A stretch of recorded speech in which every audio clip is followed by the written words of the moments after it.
Oi. Bem-vindo ao R, Sr. Redder. Relaxe, aqui é seguro. Aqui está a nossa primeira história. Meu vizinho folgado chamou a polícia para o meu filho de 3 anos há alguns meses, e isso ficou me incomodando. Ainda não acredito que isso aconteceu, e achei bom compartilhar agora. Sou mãe de 2, uma filha de 3 e um filho de 5 anos. Vivemos em um bairro pequeno e tranquilo, onde todos cuidam da própria vida, mantêm os jardins arrumados e cumprimentam ao passar. Bem, quase todo mundo, mas aí tem a Karen. Era uma tarde agradável de sábado, com sol e brisa. Eu aparava cercas vivas e tirava ervas daninhas no jardim enquanto as crianças brincavam na grama. Só rindo, correndo e bagunçando como toda criança, barulhenta e feliz. Tinha uma cadeira de jardim perto, com minhas luvas e uma garrafa de água em cima. Nunca os tirava de vista. Ficamos cerca de 3 metros distantes o tempo todo. Então Karen fez sua grande entrada. Ela mora em frente, numa casa branca impecável, com gramado perfeito e uma placa de proibido solicitação que já mostrou uma vez. Quando meu filho tentou vender chocolate de arrecadação, ela veio até mim de braços cruzados, lábios franzidos, como se tivesse chupado um limão. Você pode pedir para seus filhos fazerem silêncio? Ela disse.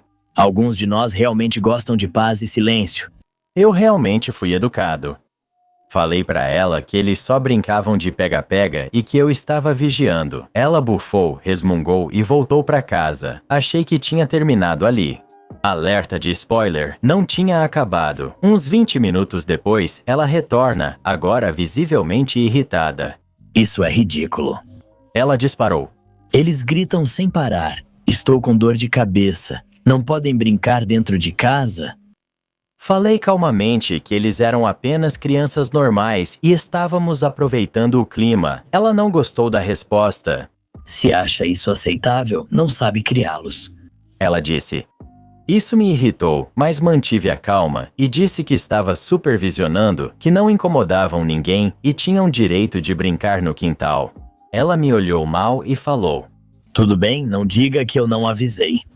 Antes de atravessar a rua de volta, furiosa, não achei que ela realmente faria algo, mas 10 minutos depois, uma viatura da polícia apareceu. O policial sai do carro, se aproxima calmamente e diz que receberam denúncia de crianças desacompanhadas e barulho alto. Eu apenas ri olhando para ele, apontei para meus filhos brincando na grama e depois para mim, com luvas e tesouras de poda. Estive aqui o tempo todo, falei que era só uma brincadeira de pega-pega. Ele assentiu claramente. Já dava para ver que não era novo com a Karen. Bobagem, disse. Parece uma vizinha que não gosta de crianças brincando fora. Isso mesmo, você acertou. Ele agradeceu, disse que não era preciso se preocupar e desejou um bom dia. Depois, entrou no carro e saiu. E claro, quando olhei para o outro lado da rua, lá estava ela espiando por trás das persianas. Eu acenei para ela, ela as fechou com tanta força. Eu ouvi isso do meu quintal e sabe de uma coisa? Aquele momento foi incrível. Eu não gritei, não discuti, só deixei ela se fazer de boba e vi tudo desmoronar. Alguns acham que podem controlar todos ao redor e que tudo deve atender seus caprichos, mas a vida não é assim. Se você pensa que chamar a polícia para lidar com uma criança de 3 anos é uma boa ideia, talvez deva se olhar no espelho. Nunca vou entender como algumas pessoas agem como se o som de crianças brincando lá fora fosse um ataque pessoal. Estamos falando de risadas e pega-pega, não de um show de rock.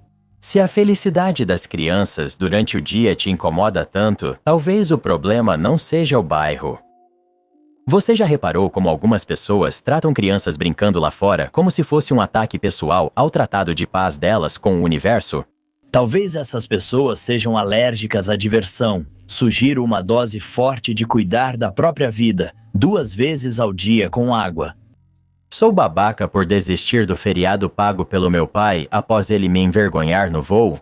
Meu pai, de 52 anos, planejou essa viagem por meses para nós dois. Ele e eu, de 26 anos, seria um feriado só de pai e filha.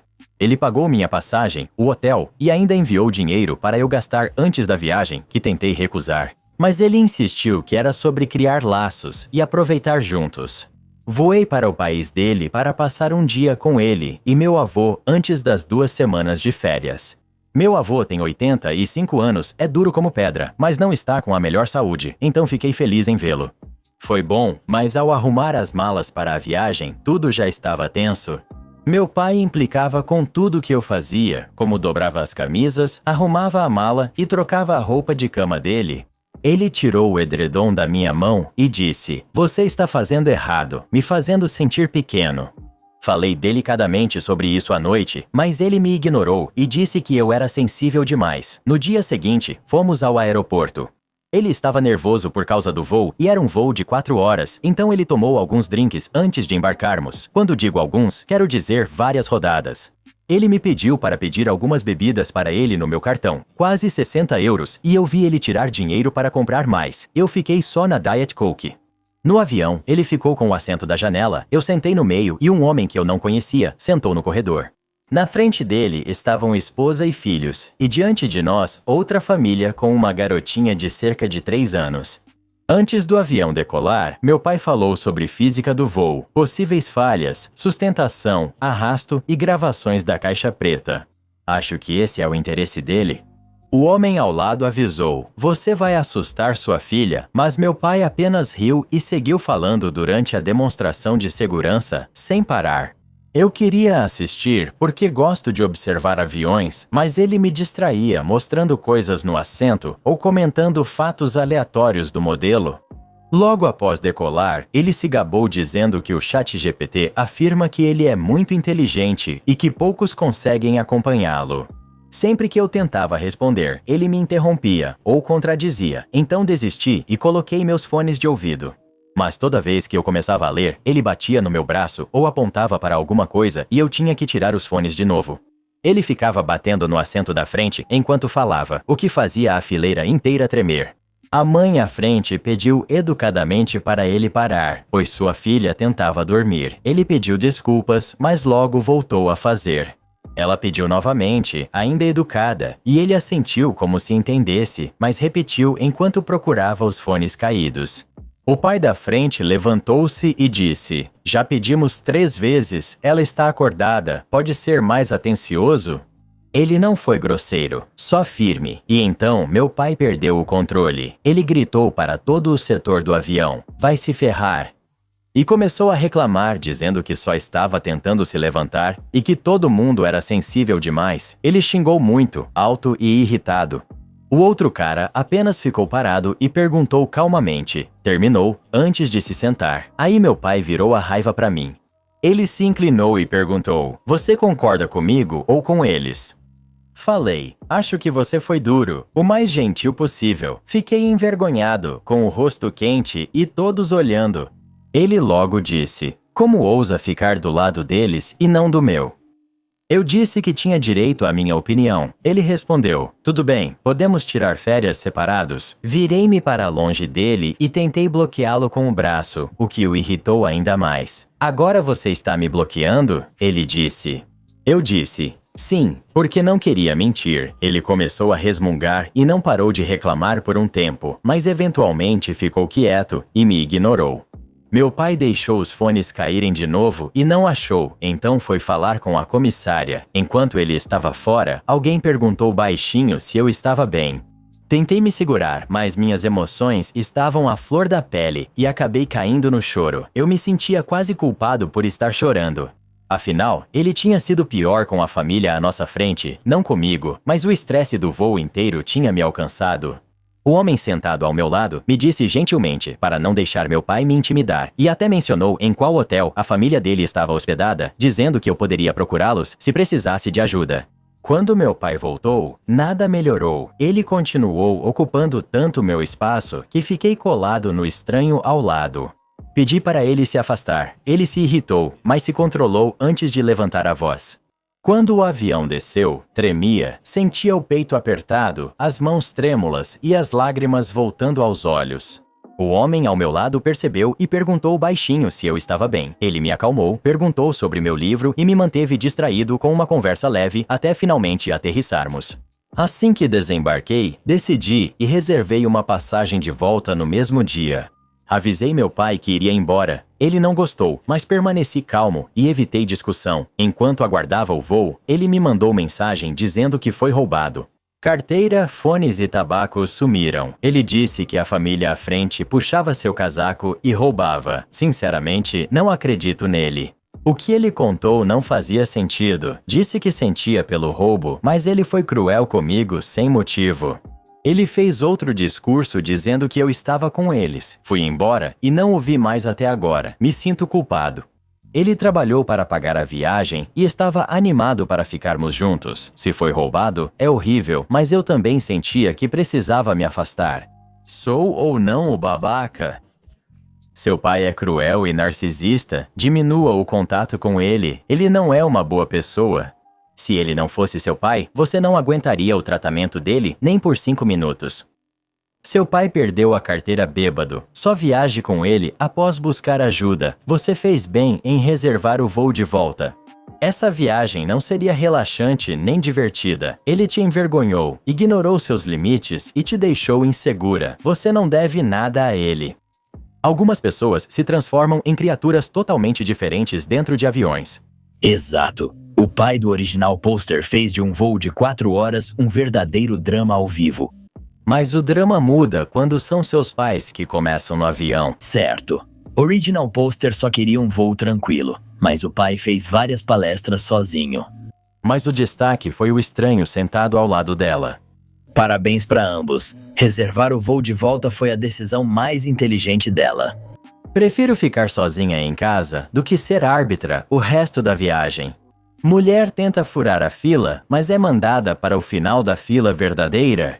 Fui ao consulado hoje cedo para tirar um visto, como todos recomendaram chegar cedo.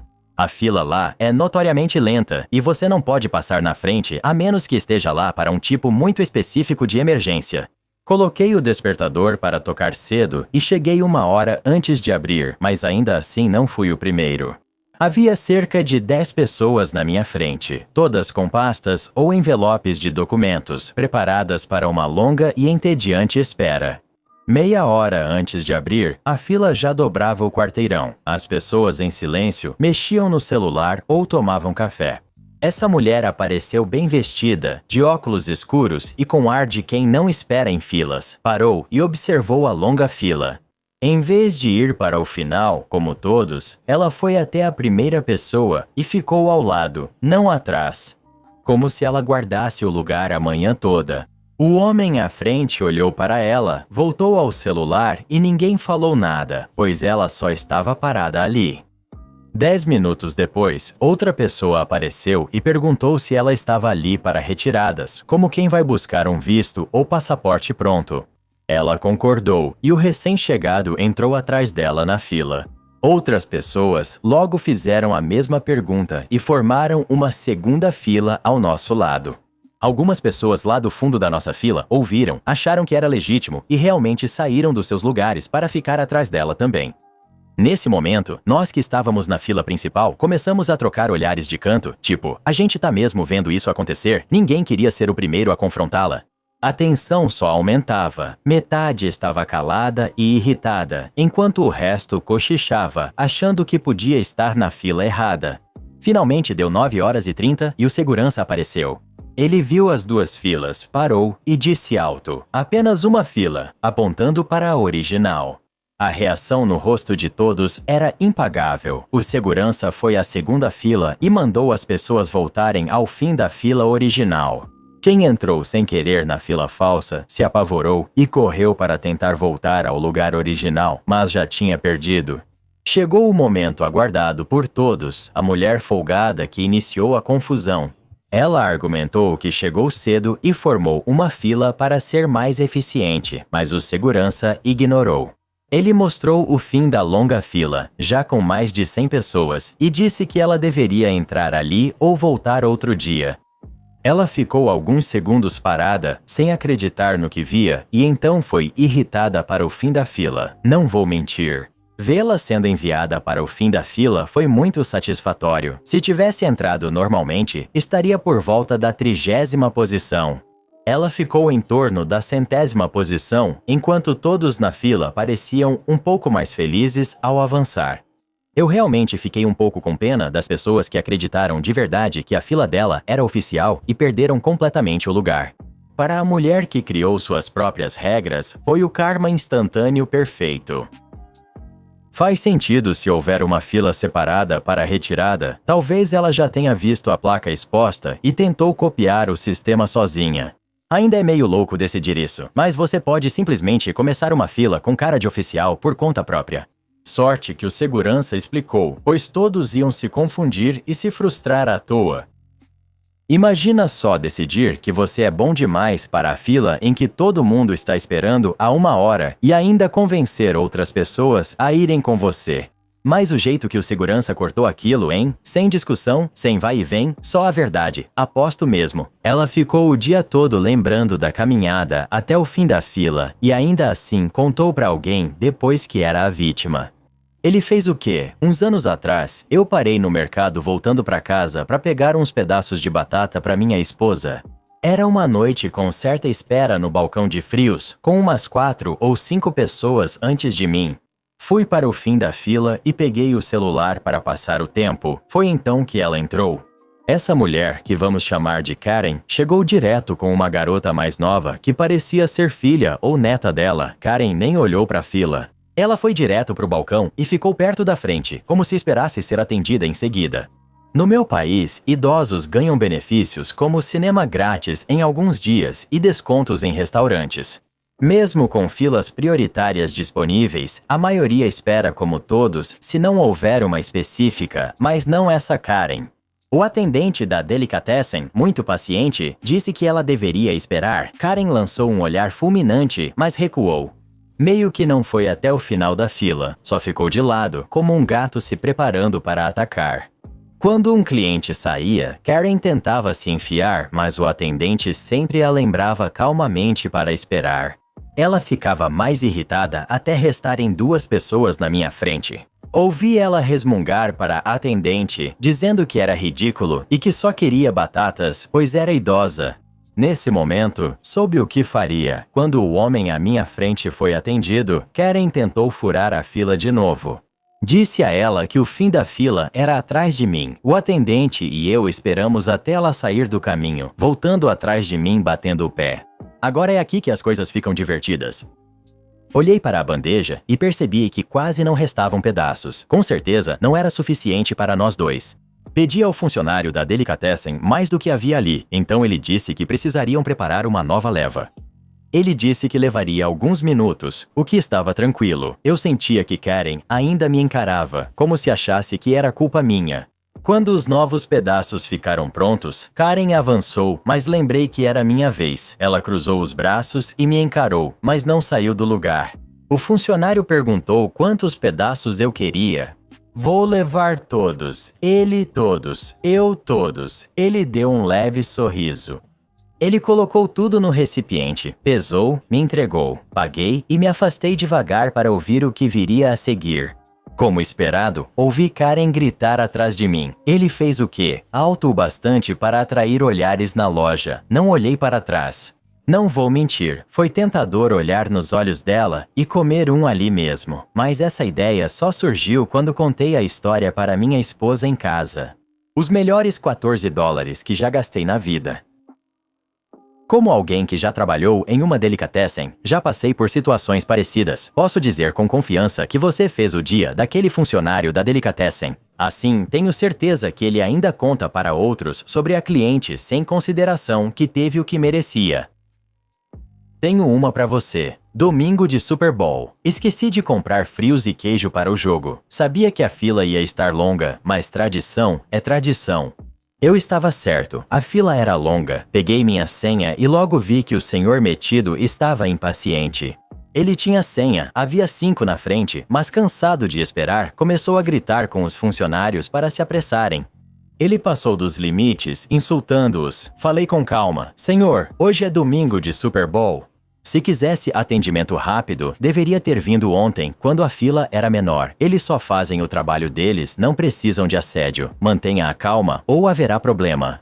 Snooty Pants tinha quase 30 centímetros a mais que eu, mas não deixei barato. Ele se chocou ao ser confrontado, mas ficou quieto na minha vez. Pedi desculpas pelos Nutty Pants e solicitei meio quilo de rosbife com cheddar. O atendente sorriu. Cortou carne e queijo, pesou meio quilo, imprimiu o ticket e adicionou mais 250 gramas de cada antes de embrulhar. Sorri rapidamente para o atendente e saí para ele atender o próximo da fila. Ok, essa é a coisa mais mesquinha e perfeita que ouvi a semana toda, né? Cada fatia é vingança de primeira, e o grito dramático dela no fim é a cereja do bolo.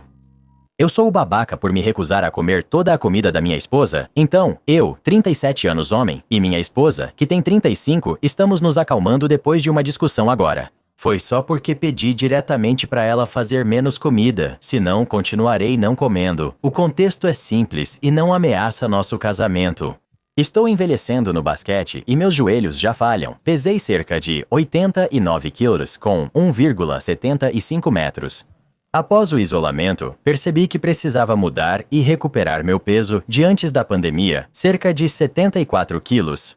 Agora, na verdade, estou com 70 quilos. Estou feliz com meu progresso e estou decidido a fazer disso o meu novo normal, seguindo assim para a velhice e além. Mas minha esposa não está exatamente feliz por eu ter perdido todo esse peso. Não tem mais aquelas gordurinhas para ela brincar. O mais devastador para ela é que eu não como nem de perto o que eu comia antes. Nós revezamos as tarefas de cozinhar todos os dias, e quando é a minha vez, normalmente faço só o suficiente, mas quando ela cozinha, sempre tem comida suficiente para mais um prato cheio. Minha esposa é pequenininha, então ela não consegue comer, e agora eu sou um cara que também não come. Sempre sugiro que a gente guarde e coma no jantar do dia seguinte. Não tomo café da manhã e almoço no trabalho. Apesar disso funcionar por um tempo, as sobras acabavam no lixo e ela pedia para eu cozinhar algo novo. Apesar de ter sido tranquilo, ela não se contém nos comentários para ela. Homens deveriam comer outra porção. Para ela, é o jeito japonês, já que é japonesa e vivemos aqui. Sempre recorda o pai pedindo animado mais porções. Ela está se sentindo cada vez mais envergonhada porque acha que o marido não gosta da comida dela, mas eu gosto. A comida dela é fantástica e eu como o máximo que consigo. Quando ela cozinha, faz comida demais. Já falamos sobre as porções, mas sempre deixamos ela cozinhar como quer. Tudo surgiu hoje à noite, quando ela perguntou se eu queria mais frango frito e respondi que estava muito cheio. Ela respondeu: "Você vai simplesmente jogar fora todo esse frango então? Isso é muito desperdício." Eu sabia imediatamente que estava dando a resposta errada, mas ainda assim disse: "Você está desperdiçando todo esse frango. Eu te disse para fazer menos comida." Venho dizendo há meses, não vejo você comer o frango. Você desperdiça dinheiro e tempo fazendo comida extra que não vou comer, e isso não vai mudar. Ela está na cama após chorar, e nada do que fiz a confortou. Escrevo isso lá embaixo, sabendo que errei na resposta naquele momento. Mas será que eu fui um idiota durante toda essa jornada de perda de peso? Ou pelo menos no que diz respeito à comida da minha esposa, eu deveria simplesmente ter engolido e comido toda a comida que ela faz? Não foi um idiota? Você já falou sobre isso várias vezes. Neste ponto, ela é quem deveria comer as sobras que faz.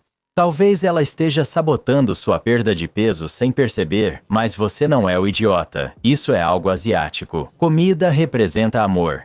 Sou chinês e minha mãe sempre cozinhava demais e depois comentava sobre o peso de todos nós. Levou mais de 20 anos e todos os filhos saindo de casa para ela finalmente cozinhar menos. O importante é que todos terminem sem sobras quando visitamos ela. Diga à sua esposa que para você, comida é sustento e comer demais é um hábito ruim. Excesso de peso traz problemas de saúde na sua idade. Se ela te ama, não vai querer isso. Repita isso tranquilizando-a, dizendo que ainda a ama, mesmo querendo comer menos que ela. Sou o babaca por não dizer à minha ex-esposa que o apartamento era alugado? Em 2008, ao iniciar a universidade, aluguei um apartamento de 2 quartos com minha ex-namorada, meu amigo e a namorada dele, e conseguimos um ótimo negócio. A dona do lugar perdeu o emprego devido à situação econômica e decidiu tentar a sorte no exterior, onde ainda vive. Depois da universidade, meu amigo e a namorada decidiram morar juntos. Como já tínhamos empregos, dividir o aluguel não parecia caro. Não parecia caro alugar sozinho depois que terminamos. Assim, fiquei em um apartamento de 2 quartos no centro da cidade. A proprietária decidiu que estava com preguiça de lidar com contas e essas coisas todo mês, então ela fez um acordo para que eu pagasse tudo diretamente. Como já conquistei sua confiança, sigo pagando o aluguel barato e resolvo tudo com sua autorização. Devido à localização, meu segundo quarto virou um BNB grátis para amigos de fora, e eu não me importava. É bom ter companhia morando sozinho. Em 2020, conheci uma garota apressada para casar e, apaixonado, me casei com ela em 2021. Nunca contei para ela como aluguei o imóvel ou que era alugado, pois o assunto nunca surgiu. Me acostumei tanto a ser representante autorizado no prédio e na cooperativa que chamava o local de meu. Com o passar do tempo, nosso relacionamento começou a esfriar e percebemos que, afinal, não éramos perfeitos um para o outro. Então, o divórcio foi a decisão. Preenchemos a papelada e ela está de mudança. Dias atrás, recebi um e-mail dela com avaliação imobiliária anexa, enquanto eu estava fora. Ela gastou 500 euros para que alguém avaliasse um apartamento que não nos pertence e escreveu que eu provavelmente teria que fazer um empréstimo para pagar a ela 50% do valor. Respondi, nunca te falei que esse lugar é alugado? Por que acha que posso pagar um AP de 2 quartos no centro? Você sabe onde trabalho e meu salário. Ela me ligou gritando que menti por anos sobre o apartamento ser alugado. Depois disse, vou ficar com o carro, já que compramos juntos. Ficou um silêncio por um momento, e então eu disse para ela, você sabe que isso é um leasing, né? O dono do carro é o banco. Ela exigiu que eu pagasse pela avaliação. Respondi que não pedi isso. Ela me chamou de idiota e desligou. Claro, ela contou para todo o nosso grupo de amigos que eu menti para ela durante todo o casamento. Houve uma discussão no grupo sobre se isso era uma mentira ou não, e se eu estava sendo um idiota. Alguns amigos concordaram comigo, outros apoiaram ela. Meu melhor amigo sugeriu postar no Reddit. Então, Reddit, sou idiota? É estranho você não ter contado para ela, mas também estranho isso não ter surgido na conversa de vocês sobre vida e finanças. Você não é o idiota, OP. Ela pagou cerca de 50 contas de serviços públicos para ajudar, e todos sabiam que eu morava lá há tempos, só nunca deixei claro que era alugado. Ela presumiu que eu era o dono porque fizemos manutenções juntos, como trocar o papel de parede da sala e comprar eletrodomésticos quando os antigos quebraram, coisas incomuns em imóvel alugado. Você não foi o babaca. Só me pergunto por que ela tinha tanta pressa para casar. Será que esse era o plano desde o começo? Casar e depois ficar com metade de tudo? Não foi babaca? Por que ela teria direito à metade, mesmo se você fosse o dono? Em alguns países, tudo é compartilhado, mesmo o que você tinha antes do casamento. É triste, mas isso acontece muito. Sou um babaca por dizer à minha irmã que não sei se a amo após descobrir seu caso de 5 anos. Minha irmã, de 32 anos, se mudou para minha casa há 5 meses após engravidar de um caso único. Eu amo minha irmã, então é claro que deixei ela ficar comigo enquanto meu marido estava no exterior por mais 6 meses. Na verdade, foi bom tê-la por perto, pois me importo muito com ela. Na segunda, cheguei em casa e vi minha irmã e uma desconhecida discutindo aos gritos na porta. Sem entender a situação, vi a mulher cutucar o ombro da minha irmã grávida e intervi. Pedi que minha irmã entrasse e ela me implorou para afastar a mulher. Confuso, tentei acalmar e pedi para a mulher sair. Então ela gritou, perguntando se eu também dormia com o marido dela. Fiquei perplexo. Ela contou que minha irmã tinha um caso com o marido dela há 5 anos e mostrou conversas, fotos, e-mails e recibos impressos. Foi avassalador e eu não queria passar por isso, mas descobri que minha irmã sabia que o homem era casado e foi amante dele por 5 anos. Essa mulher era dona de casa, tinha 4 filhos, um com deficiência grave. O marido sabia da gravidez da minha irmã e até a levou para uma viagem de comemoração. Apesar das repetidas mentiras dele sobre deixar a esposa, minha irmã estava emocionalmente envolvida e acreditava que ele acabaria deixando. Eu pedi desculpas expliquei à mulher que não sabia do caso e pedi que fosse embora para evitar que a situação piorasse. Antes de sair, ela me deu seu número e pediu que eu não deixasse o marido ficar na minha casa. Prometi que nenhum homem entraria lá. Minha irmã implorou para eu não acreditar na mulher, dizendo que era uma ex-esposa vingativa. Sugeri buscar os registros de casamento para confirmar o divórcio. Acabamos brigando muito. Minha irmã insistia que eu não entenderia o amor deles, mas que ele não largava a esposa. Falei que ela era tola e ingênua. No dia seguinte, disse que ela podia ficar para não ser um peso financeiro para outra mulher, mas que por enquanto não queria interagir com ela. Quando ela perguntou se eu ainda a amava, respondi: agora não amo. Sempre ajudarei meu sobrinho e não vou te colocar em perigo, mas neste momento não gosto de você. Você mostrou que não é confiável. Disse que não confiava mais em você perto do meu marido ou em outras situações e fiz você assinar um contrato de locatária. Ela tem implorado por perdão, mas eu disse que não há nada para perdoar. Eu simplesmente não sei mais quem ela é. Eu sou o idiota? Não é o idiota? As ações da sua irmã foram incrivelmente dolorosas e prejudiciais. É compreensível que você precise de tempo para processar isso e decidir se pode reconstruir a confiança nela. Já estive no lugar dessa esposa. É horrível. Anos depois, ainda me pergunto como fui tão ingênua e descuidada. Não éramos amigas, mas ela acreditou quando ele disse que estávamos infelizes e íamos nos separar. Elas sempre caem nas mentiras e acham que serão a escolhida. Coloquei ele pra fora e meses depois, ele me ligou dizendo que ela era louca. Surpresa! Essa é uma das mentiras que ele contou pra ela sobre mim e também me contou sobre literalmente todas as ex dele. Então, grande surpresa, não sou o babaca. Sua irmã é só mais uma destruidora de lares triste e iludida. Sinto muito que você tenha que conviver com esse conhecimento agora. Mantenha ela longe do seu marido. Mesmo confiando no seu marido, não o exponha à situação de ter que se defender e afastá-la se algo ocorrer. Vocês são dramáticos, né? Sua irmã ficou com o marido de outra. Quem é o verdadeiro idiota? O marido ou sua irmã? Um idiota sim, mas tipo, só uma fração do que o marido é. Então ela é sua irmã. Ela errou, feriu outros, então você deixou de amá-la, como se fosse só mais um caso. Não é um crime sem vítimas, mas também não é responsabilidade só da sua irmã, nem ela é a principal culpada, então você não ama ela. O que acontece quando Karen engana o próprio padrasto em $10.000?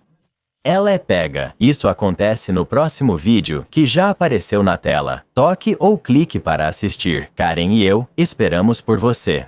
Até logo!